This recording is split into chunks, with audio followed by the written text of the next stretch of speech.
My channel. और आज मैं आपके लिए लेकर आई हूँ एक और न्यू वीडियो जिसके अंदर हम डिस्कस करने वाले हैं इकोनॉमिक्स के chapter the story of village Palampur के इम्पोर्टेंट क्वेश्चन आंसर्स।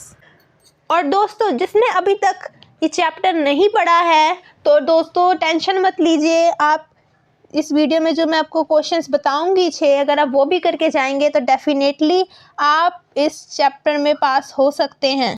आपने अगर ये चैप्टर नहीं पढ़ा, आपको नहीं समझ आ रही, बस आप ये 6 क्वेश्चन कर लीजिए, आपका ये चैप्टर एकदम क्लियर हो जाएगा। तो गाइज़, वीडियो शुरू करने से पहले आप मेरे चैनल को सब्सक्राइब कर लीजिए एंड इस वीडियो को लाइक कर दीजिए। और गाइज़, मैं आपको बता दूं कि मैंने इस वीडियो की डिटेल्ड वीडियो भी बनाई हुई है इस चैप्टर की, तो अगर आप पढ़ना चाहते हैं तो पढ़ भी सकते हैं, नहीं तो ये मैं क्वेश्चन आंसर्स आपके लिए लेकर आई हूँ, आप इन्हें भी पढ़ सकते हैं। और जिसने वो वीडियो देखी है उसके लिए भी ये वीडियो है क्वेश्चन आंसर्स की, वो भी क्वेश्चन आंसर पढ़े और अपना ये चैप्टर पक्का कर ले एकदम। गाइज़, मैं देखती हूँ कि आप वीडियो देख लेते हैं लेकिन सब्सक्राइब नहीं करते, तो प्लीज़ इस चैनल को सब्सक्राइब कीजिए, तभी तो मुझे मोटिवेशन मिलेगी और मैं आपके लिए और अच्छे से अच्छे क्वेश्चन आंसर्स ढूंढ कर लाऊंगी और चैप्टर्स के और सब्जेक्ट्स के। तो प्लीज़ इस चैनल को सब्सक्राइब कर दीजिए एंड शेयर भी कीजिए अपने फ्रेंड्स के साथ।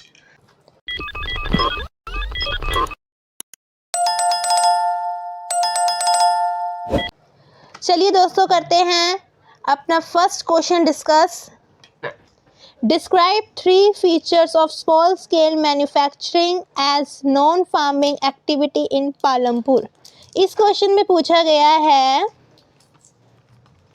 विलेजेस के अंदर जौन सी नॉन फार्मिंग एक्टिविटी होती थी उसके बारे में पूछा गया है। जौन सी स्मॉल स्केल मैन्युफैक्चरिंग थी, जो छोटी छोटी दुकानें थी, छोटी छोटी दुकानें जो विलेज के अंदर है, उसके बारे में हमने बताना है।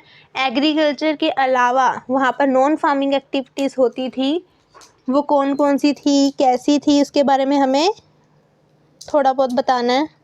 जो स्मॉल स्केल मैन्युफैक्चरिंग थी, छोटी छोटी दुकानें थी, वो भी एक कमाने का ज़रिया था वहाँ के लोगों के लिए। जैसे कि वो लोग मशीन्स के द्वारा कमाते थे। जैसे हमने एग्जाम्पल पढ़ा था कि वहाँ एक लड़के ने कंप्यूटर की एक दुकान खोली थी, जो वहाँ पर 2 लेडीज़ थी जिनको कंप्यूटर अच्छे से चलाना आता था, उनको वहाँ पर काम पे रखा था उसने। और वहाँ पर जो बच्चे थे उनको दूर नहीं जाना पड़ता था कंप्यूटर सीखने के लिए, क्योंकि उनके विलेज में ही दुकान खुल गई थी। और ऐसे करके क्या हुआ, वहाँ के बच्चों को एक एजुकेशन भी मिल रही कंप्यूटर के लिए, और वहाँ के बच्चे कंप्यूटर सीख के वहाँ काम भी कर सकते हैं और लोगों को सिखाने का, ऐसे एम्प्लॉयमेंट भी बढ़ रही थी। और भी टूल्स इक्विपमेंट से जो स्मॉल स्केल मैन्युफैक्चरिंग थी, नॉन फार्मिंग एक्टिविटी, वो बढ़ रही थी और एग्रीकल्चर के मुताबिक वो काफ़ी अच्छी चल रही थी। वहाँ के लोग घर बैठे भी काम कर सकते थे, जैसे छोटा मोटा काम था, जैसे लेडीज़ और वहाँ छोटे छोटे बच्चे हैं वो भी वो काम कर सकते थे। जैसे कोई गत्ता बनाना, पेन की कैप बनाना है, घर पे बैठे भी कर सकते थे, और जब वो बन जाए तो उसको दे आते थे शॉप पे। वो घर पे बैठे भी काम कर सकते थे। और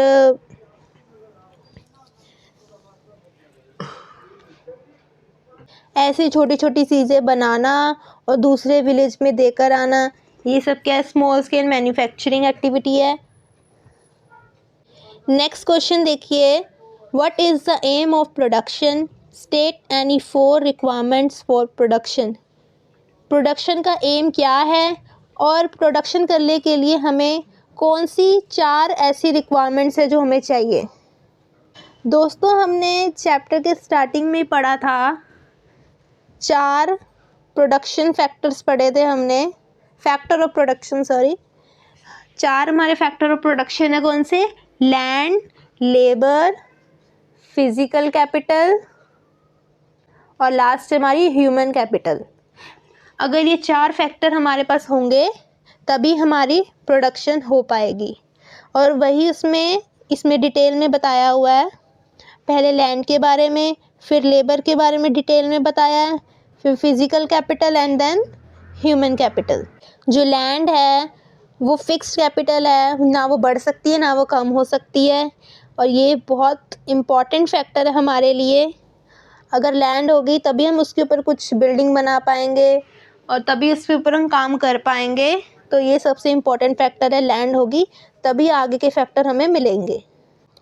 आगे लेबर, जो मैनुअल वर्क करता है यानी कि जो हाथ से काम करता है, या जो एजुकेटेड लेबर होती है जो कि कंप्यूटर पे काम करती है, और जो उनसी इलिटरेट पीपल होते हैं वो हाथ से काम करते हैं, ईंटें वगैरह उठाते हैं, लेकिन है तो दोनों लेबर ही ना।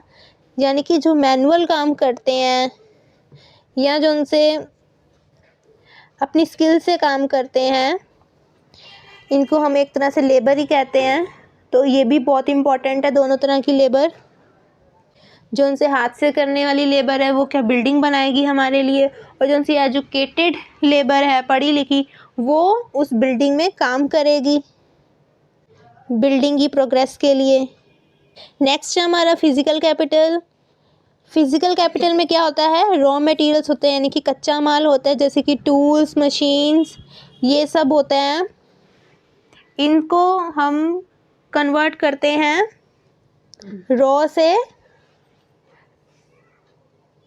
रॉ से फाइनल गुड में बनाते हैं हम इसे। और ये दो तरह की होती है फिजिकल कैपिटल, एक फिक्स कैपिटल होती है और एक वर्किंग होती है। फिक्स कैपिटल में हमारी बिल्डिंग आती है, मशीन्स आती हैं जो कि हमारी बहुत सालों सालों तक चल जाती हैं, जिनको हमें जल्दी चेंज करने की ज़रूरत नहीं पड़ती है। और वर्किंग कैपिटल में हमारी आती हैं जैसे कि मनी हो गया, मनी इन हैंड। अगर हमारे पास मनी होगी तभी हम रॉ मटेरियल ऐसा सामान खरीद पाएंगे। तो ये दो तरह की फिजिकल कैपिटल होती है और ये भी हमारे लिए बहुत ज़रूरी है। कोई चीज़ बनाने के लिए हमें कच्चे माल की ज़रूरत होती है।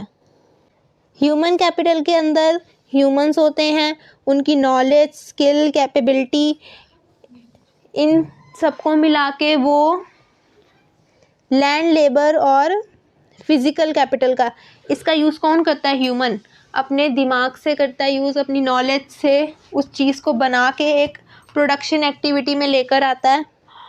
तो ह्यूमन कैपिटल बहुत इम्पोर्टेंट है। ह्यूमन ही इस तीनों फैक्टर्स को प्रोडक्शन एक्टिविटी में लाता है और कोई एक चीज़ बनाता है। जैसे कि अगर हमें एक पेन बनाना है फॉर एग्जांपल, तो एक ह्यूमन पहले सोचेगा कि उसने क्या बनाना है, क्या प्रोडक्शन में ला। अगर उसने सोचा है पेन बनाने का, तो सबसे पहले वो एक लैंड लेगा, उसके ऊपर बिल्डिंग बनाएगा, बिल्डिंग में क्या अपनी एक कंपनी बनाएगा जिसके अंदर वो चीज़ें मैन्युफैक्चरिंग करेगा। मैन्युफैक्चरिंग करने के लिए उसको लेबर की भी ज़रूरत पड़ेगी जो कि उसकी कंपनी में काम करे। और फिर क्या चाहिए होगा, उसको रॉ मटेरियल, कच्चा माल चाहिए, जैसे प्लास्टिक चाहिए होएगा, कुछ इंक बनाने के लिए कलर्स वगैरह ये चाहिए होंगे। ये पेन बनाने के लिए कच्चा माल है तो उसको फिजिकल कैपिटल भी चाहिए होगी, और इनको मिला के वो क्या करेगा, एक पेन बनाएगा और उसकी प्रोडक्शन करेगा लोगों की नीड्स को फुलफिल करने के लिए। प्रोडक्शन भी तभी की जाती है लोगों को जिस चीज़ की ज़रूरत हो उसी की प्रोडक्शन करते हैं, और ऐसे क्या होगा, उसको प्रॉफिट होगा और जो पैसा लगाया है वो घूम के फिर इन सब के पास ही आ जाएगा। नेक्स्ट क्वेश्चन देखिए, what is land, suggest any 3 ways to sustain land. Land, हमें इसमें पूछा गया कि लैंड क्या है और लैंड को सस्टेन हम कैसे कर सकते हैं, यानी कि लैंड को हम बचा कैसे सकते हैं जिससे कि वो हमें आगे वाली जनरेशन को भी मिल सके वो चीज़। सस्टेन यानी कि उसको ऐसे यूज़ करना जिससे कि वो ख़राब ना हो। तो जो लैंड है उसका हम बहुत ज़्यादा यूज़ कर रहे हैं जिससे सॉइल, उसकी लैंड की सॉइल की फर्टिलिटी ख़राब हो रही है, डिफॉरेस्टेशन हो रहा है जिसकी वजह से सॉइल की क्वालिटी ख़राब हो रही है, और हम ग्राउंड वाटर भी बहुत निकाल रहे हैं जिससे कि जो ग्राउंड वाटर है वो ख़त्म हो रहा है। और एक ही लैंड पे ज़्यादा फर्टिलिटी करना, और मतलब बार बार करना, जैसे उसको फसलों को काटा उसके बाद 2-3 दिन छोड़ के या उसके बाद ही दोबारा से उसके ऊपर क्रॉपिंग करना, इससे क्या हो रहा है, उसकी फर्टिलिटी, उसके अंदर के जो उनसे न्यूट्रिएंट्स हैं वो बन नहीं पा रहे हैं, उसको टाइम ही नहीं मिल पा रहा न्यूट्रिएंट्स बनने का। तो हमें लैंड को कैसे बचाना चाहिए, हमें जो फर्टिलाइज़र उसका ज़्यादा यूज़ नहीं करना चाहिए, ग्राउंड वाटर ज़्यादा नहीं निकालना चाहिए, मल्टीपल क्रॉपिंग हमें कम से कम करनी चाहिए, और लैंड को क्रॉप्स जब कट जाती है उसके बाद लैंड को हमें थोड़ी देर के लिए यानी कि साल 2 साल के लिए ऐसे खाली छोड़ देना चाहिए, जिससे कि उसके न्यूट्रिएंट्स वापस आ जाएं। What is meant by Green Revolution? Mention some of its features. इस क्वेश्चन में पूछा गया कि ग्रीन रेवोल्यूशन क्या है और हमें इसमें इसके फीचर्स बताने हैं। ग्रीन रेवोल्यूशन बेसिकली क्या था, जो कि 1960 में स्टार्ट हुआ था पंजाब हरियाणा में और वेस्टर्न उत्तर प्रदेश वाली साइड में। इसके अंदर हमें इंट्रोड्यूस कराया गया था HIV सीड्स से, जिससे क्या था, जो क्रॉप्स थी वो डबल उगती थी, डबल ट्रिपल ऐसे उगती थी, यानी कि एक क्रॉप में ही कितने 6-7 दाने लग जाते थे। जैसे वीटस में 6-7 वीट्स के दाने लग जाते थे, जो कि पहले 2 लगते थे 3। इससे हमारी जो सी क्रॉपिंग है वो डबल हो रही थी, फार्मर्स को प्रॉफिट हो रहा था। इसमें केमिकल्स का यूज़ करते थे, फर्टिलाइज़र, पेस्टिसाइड्स, और इसमें इरिगेशन की भी बहुत ज़रूरत होती थी। पहले तो ये बहुत सही था, लेकिन उसके बाद लैंड की जो सी फर्टिलिटी थी, सॉइल उसकी लैंड की जो सी भी फर्टिलिटी थी वो ख़राब हो रही थी, सॉइल उसकी ख़राब हो रही थी लैंड की, और लोगों की भी तबीयत ख़राब हो रही थी इतना केमिकल वाली क्रॉप्स खा के।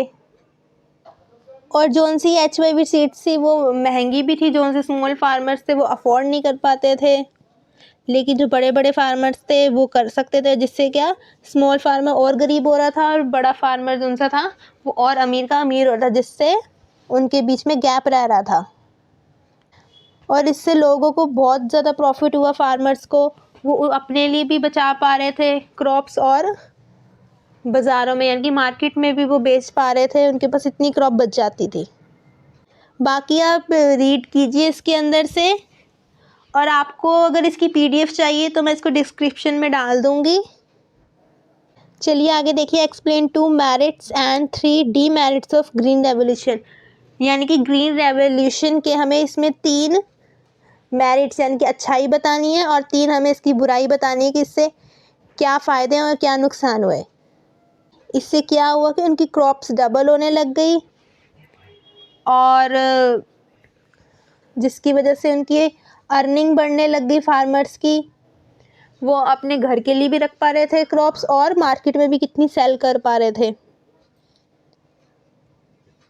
और क्या आया था इसमें, मशीन्स भी आई थी, जैसे harvester, tractor, thresher, ploughing, harvesting.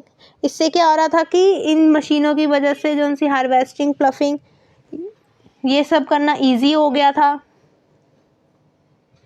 अब इसके 3 डीमेरिट्स पढ़ लेते हैं ग्रीन रेवोल्यूशन के। पहला क्या है, लॉस ऑफ सॉइल फर्टिलिटी। जो लैंड की फर्टिलिटी थी, जो उसके न्यूट्रिएंट्स थे, वो क्या हो रहे थे, लॉस हो रहे थे उसके। Continuous use of ground water. ज़्यादा ग्राउंड वाटर यूज़ करने से क्या हो रहा था, ग्राउंड वाटर नीचे से ख़त्म हो रहा था। ग्राउंड वाटर का लेवल, जो इरिगेशन के लिए हम पानी यूज़ करते हैं वो ग्राउंड वाटर से ही आता है, तो उसका लेवल डिक्लाइन हो रहा था। केमिकल फर्टिलाइज़र ज़्यादा यूज़ करने से जो वो उसका केमिकल है वो कहाँ जा रहा था, नदियों वगैरह में जा रहा था, जिससे कि वाटर भी पॉल्यूट हो रहा था। चलिए अब अपना नेक्स्ट क्वेश्चन पढ़ते हैं। Name any 4 non farm production activities practices in Palampur, give brief description of any 3। इस क्वेश्चन में हमने बेसिकली ये बताना है नॉन फार्मिंग प्रोडक्शन एक्टिविटी के बारे में। कोई 4 नॉन फार्मिंग एक्टिविटी बतानी है, ब्रीफ यानी कि थोड़े विस्तार में बतानी है। और फ्रेंड्स, आपको ये क्वेश्चन एक और मतलब किसी और तरह भी पूछ सकते हैं घुमा के। इसमें बताया गया, mention any 4 non farm production activity of village Palampur, which activity do you feel most useful for the villagers, give any 2 reasons. इस क्वेश्चन का मतलब सेम ही है, बस इसको थोड़ा घुमाया गया है। आप कंफ्यूज मत होना, इसका आंसर दोनों का सेम ही होगा। इसमें पहली फार्मिंग नॉन फार्मिंग एक्टिविटी बताइए, dairy farming. People in Palampur rear buffaloes. They feed them on different type of grass, jowar and bajra. Palampur के जो उनसे लोग थे वो अपने जानवरों को क्या खिलाते थे? ग्रास, ज्वार एंड बाजरा।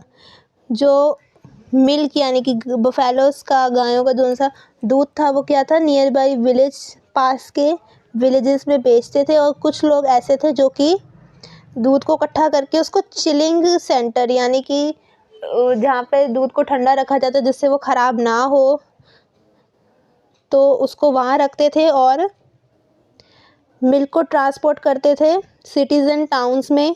ठंडा इसलिए रखते हैं कि दूध ख़राब ना हो और वो ज़्यादा टाइम चल जाए, और उसको पास के सिटीज़ एंड टाउन्स में बेचने जाते थे। जो स्मॉल स्केल मैन्युफैक्चरिंग में क्या था?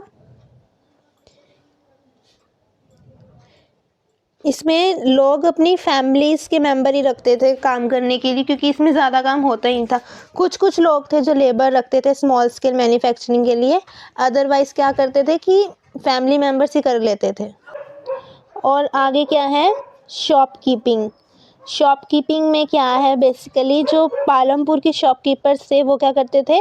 सिटीज़ से क्या होलसेल यानी कि सस्ते में सामान ले आते थे और विलेजेस में बेचते थे।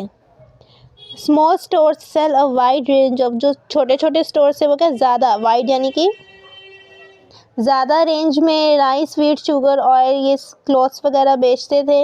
और कुछ लोग ऐसे थे जो कि बस स्टॉप, जहाँ बस स्टॉप होता है उसके नियर बाय, उसके पास ही अपनी खाने पीने की शॉप लगा लेते थे, जिससे क्या होता था उनका, जैसे रेहड़ियाँ लगा लेते हैं ना लोग, ठेले लगा लेते हैं खाने पीने के बस स्टॉप के आसपास, क्योंकि वहाँ लोग ज़्यादा आते जाते हैं, ज़्यादा उनकी बिक्री होगी। तो ये भी क्या है? शॉपकीपिंग है एक तरह की।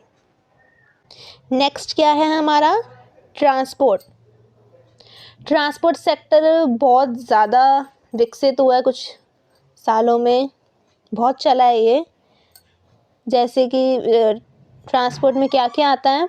रिक्शा वाला, टोंगा वाला, ट्रक ड्राइवर, जीप, ट्रैक्टर, ये सब आता है। ये इनसे क्या होता है? ये ट्रांसपोर्ट करते हैं गुड्स यानी कि चीज़ों को। ट्रक्स के अंदर चीज़ें रखी जाती है विलेज टू सिटी, सिटी से विलेज आने के लिए। और कई लोग पीपल्स भी होते हैं, विलेज टू सिटी, सिटी से विलेज जाते हैं और बदले में क्या करते हैं? उन्हें पेड करते हैं, पैसे देते हैं बदले में।